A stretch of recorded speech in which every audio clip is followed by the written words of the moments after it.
Hello friends, welcome to the video on the topic of partograph. जब हमने labour study किया है, अभी हमने नॉर्मल लेबर को डेमोन्स्ट्रेशन भी देखा है, उसका मैकेनिज्म देखा है। अब हम लेबर की जब बात कर रहे हैं तो उसी समय हमें पार्टोग्राफ की बात कर लेनी चाहिए, क्योंकि ये पार्टोग्राफ जो है ये एक आपको थ्योरेटिकल एस्पेक्ट भी बहुत इंपॉर्टेंट है। It can come as a short note either in UG students and also for post graduate students. और दूसरा ये है कि इसकी केवल एग्जामिनेशन में इसकी वैल्यू नहीं है। एज जब आप प्रैक्टिस करेंगे, आप ऑब्स्टेटिक्स की प्रैक्टिस करेंगे, चाहे आप MBBS हों या पोस्ट ग्रेजुएट हों, आपको पता होना चाहिए कि पार्टोग्राफ क्या होता है। और पार्टोग्राफ जो है it is not used only by the doctors, it is also used by the nurses and midwives also. तो जो आपका पैरामेडिकल स्टाफ है उनके लिए भी ये इम्पॉर्टेंट टॉपिक है, उनको भी पार्टोग्राफ के बारे में पता होना चाहिए। How to plot partograph, how to read partograph, और पार्टोग्राफ की क्या क्या इंपॉर्टेंस है अभी हम जब इसका पहले डिटेल देखेंगे, कवर करेंगे, उसके बाद will go to the importance कि why this partograph is so much importance कि it is accepted by WHO world wide also. तो सबसे थोड़ी सी हिस्ट्री ले लेते हैं ब्रीफ में। फ्रीडमैन इन 1954 उन्होंने सर्वाइकोग्राफ, सर्वाइकल डायलिटेशन की प्लॉटिंग उन्होंने हमको दी थी। And in 1972 Philpott and Castle इन्होंने क्या किया, इन्होंने इसमें जो कर्व था सर्वाइकल डायलिटेशन का, उसमें उन्होंने एक अलर्ट लाइन और एक्शन लाइन भी इसमें इंसर्ट करी कि आपको कब अलर्ट रहना है और कब आपने एक्शन ले लेना है। तो ये इसकी ब्रीफ हिस्ट्री मैंने आपको बताई है। What is partograph? Partograph is a composite graphical record. Composite मतलब इसमें सब कुछ इंक्लूडेड है। ग्राफिकल, एक पेपर पे एक ग्राफ के तौर पे वो रिकॉर्ड है किसका? Of cervical dilatation and descent of head. केवल cervical dilatation and descent of head नहीं है, आप कह सकते हैं of maternal and foetal condition in labour against what? Against time. हमें ये देखना है कि कहीं पे आपका जो लेबर है वो प्रोलॉन्ग ना हो जाए या हम किसी एक पॉइंट पे अटक ना जाए। तो इस वजह से अगेंस्ट टाइम जब वो लेबर में आपकी एंटर होती है, लेबर रूम में एंटर होती है, तो it is a composite graphical record of cervical dilatation and descent of head और in a broad way of maternal and foetal condition in labour against the time. और time हम इसमें hourly record करते हैं। तो इसमें सबसे पहले जो इसके कंपोनेंट क्या क्या होते हैं, जब आपको एग्जाम में आएगा लिखने के लिए, तो ये आपको एक लॉन्ग क्वेश्चन के रूप में भी आ सकता है, क्योंकि इसमें लिखने के लिए बहुत कुछ है, बताने के लिए बहुत कुछ है बहुत छोटा सा एक पेपर होगा, उस पर आपको पार्टोग्राफ है, उसी में आपका सारा जो जितनी आपकी ऑब्स्टेटिक की जो वर्किंग नॉलेज है वो आपको पता चल जाएगी कि भाई बच्चे को कितना ज्ञान है इस बारे में। तो अपना इसका आप ये वीडियो ज़रूर ध्यान से देखिए। कोई आपको क्वेरी होती है, do ask in the comment box, I will be happy to reply. और आपको कोई भी समस्या हो प्लीज़ आप कमेंट बॉक्स में डाल के हमसे पूछ सकते हैं। साथ ही साथ अगर आपको वीडियो पसंद आता है तो अपने फ्रेंड्स में वीडियो को शेयर ज़रूर करें, लाइक करें और हमारे चैनल को सब्सक्राइब ज़रूर करें। तो सबसे पहला इसमें जब ये ग्राफिकल रिकॉर्ड है तो इसमें क्या क्या होगा? सबसे पहला तो पेशेंट का जो आइडेंटिफिकेशन है वो सारी डिटेल प्रेजेंट होंगी उसमें। उसका नाम, फिर जो आपके हॉस्पिटल में एडमिट है तो उसका जो रजिस्ट्रेशन नंबर है, डेट है, उसकी LMP और EDD भी पार्टोग्राफ में मेंशन होती है, जिससे आप ये पता कर सकते हैं कि भाई वो प्रीटर्म है या पोस्ट डेटेड है। तो ये आपको पता चल सकता है। उसकी ऑब्स्टेटिक हिस्ट्री भी उसमें आपको मेंशन करनी है, पैरिटी क्या है, तो आपका जो एज भी उसमें होती है। तो उसमें आप एक हाई रिस्क चीज़ है, आप उसमें देख सकते हैं कि हाई रिस्क अगर आपकी एज लेस देन 18 है या मोर देन 35 है तो वो हाई रिस्क बन जाएगी। मान लीजिए वो 40 उसके EDD क्रॉस हो चुकी है तो she is a post dated pregnancy या प्रीटर्म प्रेगनेंसी, प्रीटर्म लेबर में है, या फिर आपकी मान लीजिए वो 5th ग्रेविडा है तो she is a high risk pregnancy. और उसमें अगर कोई स्पेशल इंस्ट्रक्शंस हैं, स्पेशल इंस्ट्रक्शंस रिगार्डिंग कि अगर आपका उसको कोई एलर्जी है वो आप लिख सकते हो, या उसको ब्लड ट्रांसफ्यूजन हुआ है उसकी आप हिस्ट्री उसमें छोटी सी लिख सकते हो। तो ये आपको उसमें वहाँ पे सारा एक सबसे ऊपर टॉप पे उसका पेशेंट की डिटेल अवेलेबल होती हैं। Now next is what? Next जो डाटा आपके पास आता है उसमें वो फीटल हार्ट रेट होता है। फर्स्ट तो patient identification, then is the fetal heart rate. ये आप प्लॉट करते हैं आवरली, कितना, हर 1 घंटे में आप फीटल हार्ट रेट प्लॉट करेंगे। और आपका जब सेकेंड स्टेज है तो ये फ्रीक्वेंसी आपकी चेंज हो जाती है। और अगर वो हाई रिस्क प्रेगनेंसी है तो एवरी हाफ आवरली आपको प्लॉट करना है। If there are some high risk factors जो कि हमने ऊपर आइडेंटिफाई कर लिए हैं तो आपको हाफ आवरली FHS उसके प्लॉट करने हैं। अदरवाइज लो रिस्क है तो आवरली करेंगे इन फर्स्ट स्टेज, और जब वो सेकेंड स्टेज में होगी तब हमको उसका every 15 minute fetal heart rate को रिकॉर्ड करना है। तो और उसी समय हमारी जो फीटल हार्ट रेट की जो प्लॉटिंग है इसमें वो 50 से लेके 200 तक प्रेजेंट होती है। ये ध्यान रखना है, ये चीज़ें भी पूछी जा सकती हैं MCQ में, आपके नीट PG एग्ज़ाम में आपसे पूछा जा सकता है। तो इसकी ट्रेसिंग जो है 50 से लेके 200 तक आपकी हो सकती है। और जो टोटल बॉक्सेस इसमें होते हैं, जो बड़े बॉक्सेस होंगे, they will represent from 0 to 24। और क्योंकि आपको इसमें मान लीजिए आपको हाई रिस्क है तो आपको उसको हाफ आवरली करना है, तो you can plot it half hourly like this. आप यहाँ पे उसका प्लॉट करते जाएंगे। अदरवाइज आवरली आप लो रिस्क केस में डॉट से आप उसको रिप्रेजेंट करेंगे। किन चीज़ों से रिप्रेजेंट करते हैं ये भी पूछा जाता है। तो ये आपका फीटल हार्ट आ गया। इसके बाद में साथ ही साथ उसके बाद इसके बगल में एक होता है मेम्ब्रेन्स। मेम्ब्रेन्स का क्या स्टेटस है, वेदर दे आर, अगर आपने रप्चर किया है तो आप उसमें डेट एंड टाइम यहाँ पे नोट कर देंगे कि हमने भाई rupture of membranes done at, या अगर वो स्पॉन्टेनियस हो गया है तो भी हमें उसमें लिख देना है, क्योंकि time since rupture of membrane is also important. It makes, if it is more than 18 hours, it will make it high risk for perinatal morbidity and mortality. So all these things आपकी पूरी obstetric इस partograph में cover हो जाती है। PROM के जो बाकी डिटेल है वो हम रेस्पेक्टिव चैप्टर में जब क्लास लेंगे तब। लेकिन मोर देन 18 आवर्स का अगर आपका रप्चर ऑफ मेम्ब्रेन्स है, pre labour rupture of membranes है बिफोर डिलीवरी, तो आपका that is has a significant outcome in perinatal morbidity and mortality. More than 18 hours के PROM अगर हो रहा है और आपका अच्छा हमको दिख रहा है कि आगे लेबर प्रोग्रेस नहीं हो रहा है, तो we take the patient for caesarean section, क्योंकि उसमें फिर बेबी में सेप्सिस के चांसेस बढ़ते हैं। तो ये आ गया। उसके बाद आता है हमारा, अगर उसको लाइकर आ रहा है तो नेक्स्ट पार्ट इज लाइकर का क्या स्टेटस है। तो लाइकर अगर मेम्ब्रेन्स प्रेजेंट है तो we will write down I is for intact membranes. Then अगर वो लाइकर मेम्ब्रेन्स एब्सेंट हैं, या आपने मान लीजिए यहाँ पे आपने ARM किया किसी एक पॉइंट पे, तो फिर यहाँ पे आप लिखेंगे लाइकर कैसा है, या तो क्लियर आया है तो क्लियर लिखेंगे, मिकोनियम स्टेन्ड आया है तो M लिखेंगे, ब्लड स्टेन्ड आया है तो B लिखेंगे, और कुछ भी नहीं आया है तो A लिखेंगे, यानी कि absent Likert. So these are also asked very frequently in your MCQ also, these can be asked। फिर लाइकर के बाद में हमारा जो मेन पार्ट है सर्वाइकोग्राफ, उस पे आ जाते हैं। वही कितने आवर्स है इसमें, टोटल 24 आवर्स होते हैं। टोटल 24 आवर्स होते हैं। यहाँ पे 0 टाइम है, ये 1 2 3 4 एंड सिमिलरली 24। सो टाइम हमारी कौन सी एक्सिस पे है, टाइम इज ऑन, ये हमें पता है, मैथ्स हम सब ने पढ़ी है, तो एक्स एक्सिस पे हमारा क्या होता है, time. These are the questions that are asked. ऐसे ऐसे क्वेश्चन भी पूछे जाते हैं तो वहाँ पे फिर स्टूडेंट्स कंफ्यूज हो जाते हैं। So I am telling you in detail. और जो आपका वाई एक्सिस है उसमें दो आपके इसमें पैरामीटर्स होते हैं। ये आपका होता है 10 तक, इसके 10 होंगे 0 to 10 एंड दिस 0 टाइम, ये 0 टाइम है इसके लिए, और इस पे ये 0 डायलेटेशन है, या ये 0 से लेके 1 2 3 4 5।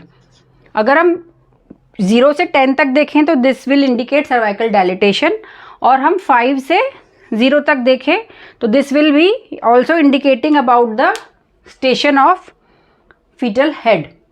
जो हम डिसेंट ऑफ फीटल हेड लिखेंगे that is assessed not vaginally but through the abdomen only. Abdominal examination के द्वारा ही हम फीटल डिसेंट देखेंगे। अभी मैं आपको डिटेल बताती हूँ। जब आपके पास वो लेबर रूम में आती है या in case of induction of labour जब आपने उसको इंड्यूस किया है तो दैट टाइम इज 0। सपोज वो आपके पास आई लेबर रूम में and she is already 5 centimetre dilated, तो आपके पास यहाँ पे ये एक लाइन आवरली बेसिस पे ये 3 सेंटीमीटर से शुरू होती है, 10 पे ख़त्म होती है, आवरली बेसिस पे ये चलती है। ये आपकी नॉर्मल लाइन चलनी चाहिए। सब नॉर्मल लेबर जो हैं वो इस लाइन के ये आपका जोन 1 है। इसी लाइन से 3 या 4 सेंटीमीटर दूर, आवर दूर, सेंटीमीटर मतलब आवर्स दूर, तो ये आपका ये हो गया 1 2 3 4। हम इसको 4 मानते हैं, WHO में 4 है। ये यहाँ से ये है अलर्ट लाइन, ये है action line. This is zone 1, this is zone 2 and this is zone 3। तो इसको आपको ये ध्यान रखना है कि यूजुअली हर महिला को जोन 1 में रहना है in her cervical dilatation. Suppose she has entered at 9 PM in labour room and she is already 5 centimetre dilated, तो आप उसको 5 पे ही यहाँ पे प्लॉट करेंगे। यहाँ आप उसको पहले ये 9 PM दिखाएंगे, यहाँ पे फिर आप इसको 9 PM लिखेंगे एंड एक ब्रोकन लाइन से आप इसको यहाँ पे जंप कर देंगे। उसके बाद वो इस लाइन के इस तरफ ही रहनी चाहिए, टू द लेफ्ट ओनली। फिर ये 9 10 11 12 इस तरीके से आपका ये रहेगा। Suppose she has come to you at 1 centimetre dilatation at 9 PM। फिर ये धीरे धीरे धीरे धीरे आपने जब एसेस किया तो ये यहाँ पे आपने जब इसको देखा तो ये आ गई 3 सेंटीमीटर पे, तो आप उसको 3 पे ले जाएंगे और जितने बजे वो 3 पे जाएगी, मान लीजिए 9 PM पे आई और वो फॉर्चुनेटली आ गई आपकी 12 मिडनाइट पे 3 सेंटीमीटर, तो now the active labour has started. अब इसके बाद में ये इस अलर्ट लाइन के लेफ्ट में रहनी चाहिए। If she goes in zone 2, alert और एक्शन लाइन के बीच में अगर आपके जा रही है तो यू शुड रीअसेस। आपको एक देखना है कि ये क्या इसमें कमी रह रही है, इसके यूट्राइन कॉन्ट्रैक्शन एडिक्वेट है कि नहीं है, ब्लैडर तो फुल नहीं है, या कोई भी ऐसा पैरामीटर जो इसको प्रोग्रेस होने से रोक रहा है। You have to be vigilant. और अगर ये आपकी एक्शन लाइन को भी क्रॉस कर गई यानी जोन 3 में चली गई तो she should be assessed by a senior obstetrician on the floor and decision has to be taken. या तो आप उसको ऑगमेंट करेंगे या आप उसको सिजेरियन सेक्शन के लेंगे, डिपेंडिंग कि उसका बाकी सब पैरामीटर या उसका रिस्पॉन्स कैसा है। So this is zone 1, zone 2, zone 3। Action line, alert line, action line. और एग्जाम में पूछा जा सकता है zone 1 is in between alert line and action line, तो आंसर वो रॉन्ग होगा। इसी तरीके से फॉलोइंग और ऑल आर ट्रू और ऑल आर फॉल्स एक्सेप्ट, इसी तरीके से बड़े बड़े क्वेश्चन बना के वो अलग से भाषा घुसा के कंफ्यूज कर सकते हैं। तो ये जो 0 टाइम होता है वो टाइम होता है एडमिशन इन लेबर रूम और इंडक्शन ऑफ लेबर। ये तो हो गया। इसको सर्वाइकल डायलिटेशन को हम मार्क करते हैं X से। जब भी हम मार्क करेंगे will mark this X X X, और वो डिलीवर हो गई। यहाँ आपने लिख दिया कि उसने शी डिलीवर्ड इतना हेल्दी बेबी एट इतना PM विद एपिजिटोमी और विद फोर्सेप, और सिजेरियन अगर हो गया तो वो टर्मिनेशन हो जाता है। अब आ गया हम डिसेंट पे, descent of head. It has to be assessed abdominally. Abdominal assessment होता है डिसेंट ऑफ हेड का, वेजिनल एग्जामिनेशन नहीं। This is 5 divided in 5। नीचे के जो 5 हैं वो आपके सर्वाइकल डिसेंट को भी एक्सप्लेन करेंगे। जैसे जैसे फीटल हेड डिसेंट को भी, सर्वाइकल डायलिटेशन का ग्राफ ऊपर की तरफ जाएगा, डिसेंट का नीचे की तरफ आएगा। और डिसेंट का मतलब ये 5 इज 5/5 पाल्पेबल, यानी head is fully floating. 5/5 palpable abdominally और 4/5 palpable, 3/5 palpable, 2/5, 1/5 and now not palpable abdominally. तो ये आपको डिसेंट ये मार्क करना है पॉइंट से। एक्स से सर्वाइकल डायलिटेशन मार्क करते हैं और आप 0 या पॉइंट से कह सकते हैं आप मार्क करेंगे फीटल हेड के डिसेंट को। तो ये ग्राफ आपका नीचे की तरफ जाएगा और ये ग्राफ आपका सर्वाइकल डायलिटेशन का ग्राफ आपका ऊपर की तरफ जाएगा। फिर इसके नीचे आ जाएगा आपका यूट्राइन कॉन्ट्रैक्शन। यूट्राइन कॉन्ट्रैक्शन में भी 5 बॉक्सेस हैं। मैक्सिमम हम कहते हैं कि 10 मिनट में 5 कॉन्ट्रैक्शन होना हम एडिक्वेट मानते हैं। तो उसमें आपके यूट्राइन कॉन्ट्रैक्शन में 5 बॉक्सेस होते हैं।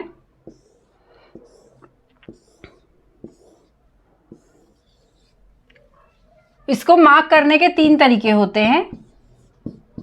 अगर आपके कॉन्ट्रैक्शन की ड्यूरेशन लेस देन 20 सेकेंड है, लेस देन 20 सेकेंड,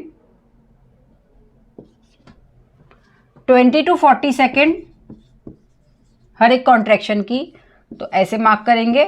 और अगर आपका मोर देन 40 सेकेंड की ड्यूरेशन है एक कॉन्ट्रैक्शन की, तो इसको आप पूरा डार्क कर देंगे, फुल डार्क कर देंगे।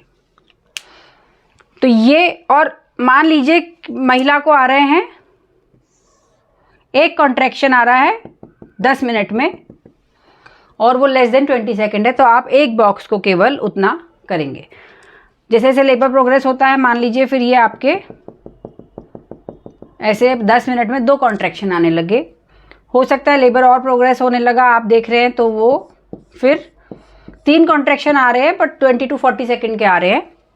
और जब आपका उसका अच्छा डायलिटेशन चल रहा है, सब कुछ ठीक चल रहा है, तो फिर वो पूरी 5 सेंटीमीटर वाली 5 contraction more than 40 second duration वाले उसको आ रहे हैं। मान लीजिए कि महिला जा रही है अलर्ट लाइन के राइट हैंड साइड और आप देख रहे हैं नीचे नोट कर रहे हैं कि उसके कॉन्ट्रैक्शन जो है वो दे आर पुअर। तो आप समझ सकते हैं कि ये पुअर कॉन्ट्रैक्शन की वजह से ही वो उस तरफ जा रही है। She is not progressing well. So you can augment them either by doing artificial rupture of membranes or by oxytocin augmentation। तो अब जब हमने यहाँ पे ऑक्सीटोसिन का नाम लिया है तो अगला कॉलम हमारा जो उसमें आएगा वो आएगा ऑक्सीटोसिन का। उसमें हमारे 2 बॉक्सेस होते हैं और इसमें स्ट्रेंथ हमने कितनी डाल रखी है ऊपर वाले में मेंशन करेंगे और कितने रेट से हम उसको दे रहे हैं वो हम मेंशन करेंगे। तो हम देखेंगे कि यूट्राइन कॉन्ट्रैक्शन अगर उसके अच्छे हो रहे हैं तो हम उतने को मेंटेन करते रहेंगे। अगर मान लो हम इसको देख रहे हैं कि भाई uterine contraction they are not improving, तो हम उसके फिर ड्रॉप्स को बढ़ाते जाएंगे। फिर ड्रॉप्स की जब लिमिट आ जाएगी तो फिर हम उसकी स्ट्रेंथ को भी आगे बढ़ा सकते हैं। तो ये यूट्राइन कॉन्ट्रैक्शन के नीचे आपका ऑक्सीटोसिन का कॉलम होता है। फिर इसके बाद आ जाएगा आपका next is drugs and IV fluids. आप उसे कुछ भी दे रहे हो, आप उसको आरएल दे रहे हो, 5% डेक्सट्रोज दे रहे हो, डीएनएस दे रहे हो, या कोई मेडिसिन दे रहे हो। मान लो कहीं पे आपने उसको ड्रोटिन दे दी है या कोई एंटीबायोटिक दे दी है, कोई और केस है, या वो सीवियर प्रीएक्लेम्शिया का है, आप उसको प्रोफाइलैक्टिक मैग्नीशियम सल्फेट दे रहे हो, ये whatever drugs you are giving, तो वो आपको सारा उसमें यहाँ पे आपने कब क्या क्या दिया है वो आपने उसको मार्क ज़रूर करना है। So drugs and IV fluids.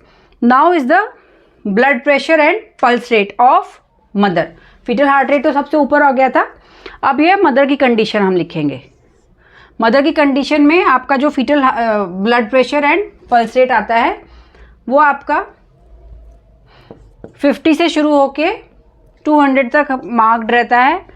अब आपको जो ब्लड प्रेशर तो आपको नोट करना है 2 आवरली और पल्स आपको नोट करना है 1/2 आवरली। ओके, ब्लड प्रेशर आप कैसे मार्क करेंगे? मान लीजिए उसका ब्लड प्रेशर है 120, ये 120 का मार्क है, ये 80 का मार्क है। So you will mark the blood pressure like this by doing, ऊपर आपने ये एरो ऊपर से नीचे तक, तो आप समझ जाएंगे इसमें देख के कि इतने बजे इसका ब्लड प्रेशर 120/80 था। तो ये मार्क करने का तरीका है। दूसरा जो आपका पल्स रेट है उसको आप डॉट डॉट की तरह मार्क करेंगे तो आप देखेंगे कि उसका पल्स रेट बहुत तो नहीं बढ़ने लगा, कभी कभी लैक ऑफ फ्लूइड्स की वजह से, लैक ऑफ ओरल की वजह से वो डिहाइड्रेशन में जाने लगती है, तो वो आपको यहाँ पे दिखने लगेगा कि उसका पल्स रेट बढ़ रहा है, बीपी कम हो रहा है। तो all these things are very critical and important. उसके बाद आपका जो उसका है वो यूरिन एनालिसिस होनी चाहिए। उसके यूरिन में कीटोन्स, यूरिन एल्ब्यूमिन और यूरिन वॉल्यूम, ये हम मेंटेन करते हैं। Urine protein, acetone, glucose and volume, ये इसको हमने, इन 4 चीज़ों को हमने यूरिन में, कि उसने अभी यहाँ पे इतना दिया, तो आपको नोट करना है ड्यूरिंग लेबर कि उसका आउटपुट कितना चल रहा है, वो आपको ज़रूर मार्क करना है। And last is the temperature, उसका टेम्परेचर रिकॉर्ड कितना चल रहा है। So this is very important components of partograph, मैंने आपको भी डिटेल में बताए हैं। Now what are the advantages of partograph, क्यों ये इतना इंपॉर्टेंट है।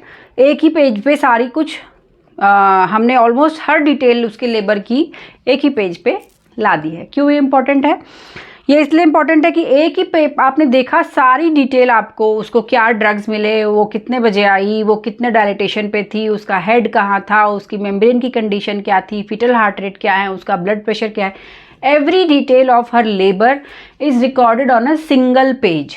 तो आपको सिर्फ वहीं मार्क करना है और कहीं पे आपको फिर अदर डॉक्यूमेंटेशन करने की ज़रूरत नहीं है। और क्योंकि वो एक ग्राफिकल रिप्रेजेंटेशन है, अगर आप मान लीजिए आपने एक नोट डाला 1 घंटे का, फिर 1 घंटे बाद फिर डाला, फिर 1 घंटे बाद फिर डाला, आपने नोट्स तो ज़रूर डाल दिए, लेकिन वो अगर कोई अदर पर्सन या आप खुद उसे एसेस करना चाह रहे हो कि हाउ इज़ शी प्रोग्रेसिंग, उसकी कंडीशन पहले कैसी थी अब कैसी है, so it is very difficult to assess by single hourly notes. But by looking at the partograph आपको 1 मिनट में समझ में आ जाएगा कि आप कहाँ पे, ये पेशेंट किधर जा रही है, इसमें क्या कमी रह गई है, इसको हमें कहाँ क्या इम्प्रूवमेंट करना है, उसका आपको सारा एक ही जगह वो मिल जाता है। तो जहाँ पे बिजी लेबर रूम्स होते हैं स्पेशली, वहाँ पे ये बहुत इम्पॉर्टेंट होता है। It can now next is, पहला तो एक ही जगह आपको सारा रिकॉर्ड मिल गया, दूसरा आपको अलग से इसका कोई रिकॉर्ड रखने की ज़रूरत नहीं है। थर्ड इज, जो भी आपका नॉर्मल से डेविएशन हो रहा है you can pick it very early, क्योंकि आप अगर 1-1 घंटे के नोट्स देखेंगे, फिर कोई और अगर उसको एसेस करने आएगा या आप खुद इसे एसेस करना चाहेंगे तो आपको टाइम लगेगा। लेकिन इस पार्टोग्राफ में क्योंकि वो ग्राफिकल रिप्रेजेंटेशन है, वो ऊपर जा रहा है नीचे जा रहा है, एक ही जगह स्टैटिक हो गया है, तो हर उसमें अगर आप उसे देखेंगे तो you can find out what is the deviation from normal very early. और जब आप उसको वेरी अर्ली फाइंड आउट कर लेते हैं, appropriate action can be taken timely, जिससे कि maternal mortality, maternal morbidity, perinatal mortality and perinatal morbidity सब जो कुछ है वो आपका कम हुआ है। और WHO का ये अडॉप्ट करने के बाद में सिजेरियन रेट भी कम हुआ है, क्योंकि आप जिसको अरेस्ट ऑफ लेबर समझ रहे हो हो सकता है उसके पुअर यूट्राइन कॉन्ट्रैक्शन की वजह से हैं, और आप उसको यूट्राइन कॉन्ट्रैक्शन बढ़ाने के लिए ऑक्सीटोसिन लगाएंगे, मॉनिटर करेंगे तो शी में deliver normally. So rate of caesarean section के इसमें देखा गया है कि कमी आई है, और maternal morbidity and parental morbidity को भी इसमें कमी देखी गई है। और वन मोर थिंग, जब हम हैंडओवर करते हैं अपने पेशेंट का दूसरे के, जब ओवर होता है, एक यूनिट जाती है दूसरी आती है, या एक डॉक्टर जो है वो ड्यूटी से हटता है दूसरा आता है, जो आपकी नर्स हैं वो हटती हैं, तो वो एक ही उसमें रिकॉर्ड में देख के समझ जाती हैं कि इसका क्या चल रहा है। So taking handing over of the patient is also becoming very easy because of this partograph. So I have tried to cover the partograph in detail for you. It may be asked as a short note, it may be asked as a long question. It has बहुत कुछ है इसमें बताने के लिए. So you can very easily write down the long question also for it. And कोई आपको ये वाइवा में भी पूछे जाते हैं और MCQ में भी पूछे जाते हैं. So if you have any query, you please write down in the comment box.